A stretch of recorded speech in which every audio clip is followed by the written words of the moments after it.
Ben কৰিব লাগে।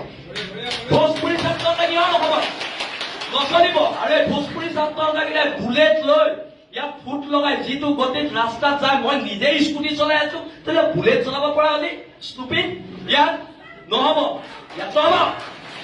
আৰু চেম্বাৰ্ছ অফ কমাৰ্চ ভংগ কৰি দিয়া হ'ব। ইয়াত খিলঞ্জীয়া মানুহ চেম্বাৰ্ছ অফ কমাৰ্চৰ সভাপতি সম্পাদক হ'ব। কৰ ৰাজস্থানৰ মানুহ ইয়াত আহি চেম্বাৰ্ছ অফ কমাৰ্চৰ সভাপতি সম্পাদক হ'ব লাগে। এইবোৰ নচলিব, গুণ্ডামি নচলিব। আৰু শুনক, মই একদম চিধা-চিধি কৈ দিছো, মোক না মই ইলেকশ্যন খেলিম, না মোক মাৰোৱাৰী মানুহৰ ভোট লাগে, না মোক বিহাৰী মানুহৰ ভোট লাগে, না মোক বঙালী মানুহৰ ভোট লাগে। মই এইবিলাকত নাই। আৰু এটা কথা একদম স্পষ্টকে মই আপোনালোকক কৈ দিছো, এইবাৰ যদি আমাৰ মানুহ পিতে, খুব পিতা হ'ব। এইবোৰ নচলিব। সদায় ভদ্ৰ অসমীয়া জাতি অসমীয়া জাতি ভদ্ৰতাৰ সুযোগ লৈ আমাক চৰ মাৰিব, গোৰ মাৰিব। হা, আমি কি ঢোল আৰু ৰঙালী বিহু আমি যেতিয়াই তেতিয়াই পাতি দিব পাৰো, খালি ঢোলটো যাতে আপোনালোকৰ পিঠি নহয় সেইটো কথালে মন কৰিব। একদম কৈ দিছো, দেশৰ মানুহে গঢ়ি পিটি ল'ব জানে হেংদাং বৰটোপ ঠাল তৰোৱাল। আমি 600 বছৰীয়া গৌৰৱ উজ্জ্বল আহোম ৰাজত্বৰ মানুহ হয়। আমাক যুদ্ধ কৰিবলৈ শিকাই যোৱা আহোম স্বৰ্গদেউসকলৰ আদৰ্শত বিশ্বাসী আমি মানুহ হয়। অসমীয়া মানুহ ভদ্ৰ, অসমীয়া মানুহ সৰল হয় কাৰণেতো আহি ইয়াত ৰসৰাজ খুলি বেপাৰ কৰি থাকিব পাৰিছা। সৰল হয় কাৰণেতো অপ্সৰা খুলি বেপাৰ কৰি থাকিব পাৰিছা। আমি সৰল হয় কাৰণে তোমালোকে বেপাৰ কৰি কোটি কোটি টকাৰ মালিক হ'ব পাৰিছা। কিন্তু যদি খং উঠে, মগজটো ঘূৰে, ৰাজস্থানো নেপাবি, বিহাৰো নেপাবি, এচা পিটন দিয়া হ'ব। একদম আজি কৈ দিয়া। আৰু যিকেইজন ব্যৱসায়ী নাহিলে সিদ্ধান্ত লোৱা হওক, কাইলৈ পৰা সিহঁতৰ দোকান বন্ধ। বসন্ত গগৈ ডাঙৰীয়া, মই আপোনাক অনুৰোধ জনাইছো, আপোনালোকে মোৰ বসন্ত গগৈৰ মাজত কেতিয়াবা কাজিয়া হয়, কিন্তু কাইলৈ বসন্ত গগৈ কোনোবা অনা অসমীয়া মানুহে হাত দিলে শৃংখল চলিয়ে ঘৰত সোমাই বহি নাথাকে। আৰু দাদা, আপুনি ৰাজহুৱা কৰক, কালি কোন 3জন বদন আপোনাৰ ঘৰলৈ গৈছিলে? আপুনি ৰাজহুৱা কৰক, 3জন বদন কোন গৈছিলে? এই বদনকেইটা গাড়ীত কাণত ভৰাব লাগিব। আপুনি আজি ৰাজহুৱা কৰি যাব লাগিব, কোন 3জন বদন আপোনাৰ ঘৰলৈ কালি ৰাতি পইচাৰ ঘোষ দিবলৈ গৈছিলে। আৰু এটা কথা, ভোজপুৰী সংগঠন বন্ধ। আৰু ইয়াত কিহৰ মাৰোৱাৰী যুৱ মঞ্চ? অসমীয়া যুৱ মঞ্চ আছে, চব জইন কৰা। ইয়াত মাৰোৱাৰী যুৱ মঞ্চ নহ'ব। এতিয়াৰ পৰা একো নহ'ব। বহুত সহ্য কৰিলো।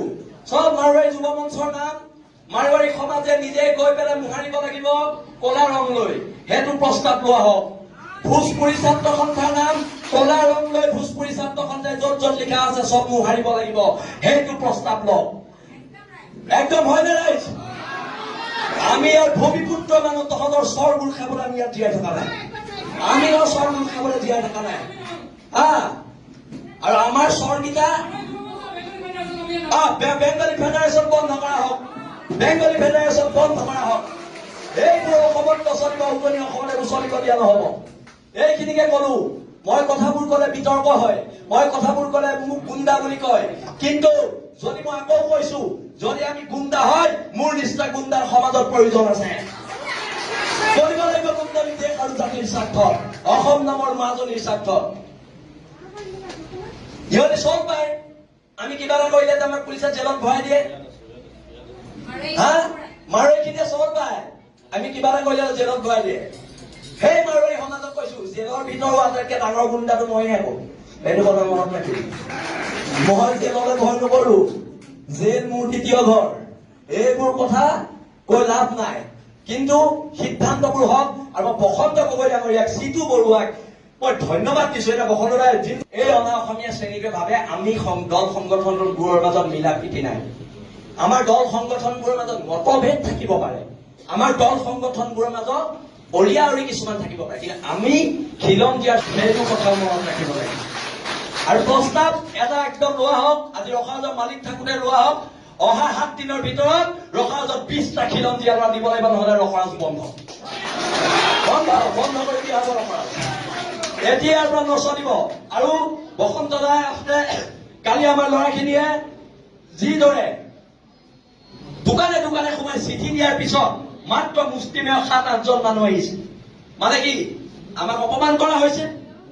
হা, আমাৰ খিলঞ্জীয়া মানুহখিনিক অপমান কৰা হৈছে, তাই আহোম ছাত্ৰ সন্থাক অপমান কৰা হৈছে, বীৰ লাচিতাক অপমান কৰা হৈছে, জাতীয় সংগ্ৰামী সেনাক, অসমীয়া যুৱ মঞ্চক, উজনি অসম মুছলিম কল্যাণ পৰিষদ, আহোম জাতীয় গণমঞ্চ, অনুসূচিত জাতিৰ ছাত্ৰ সন্থা, চবকে অপমান কৰা হৈছে।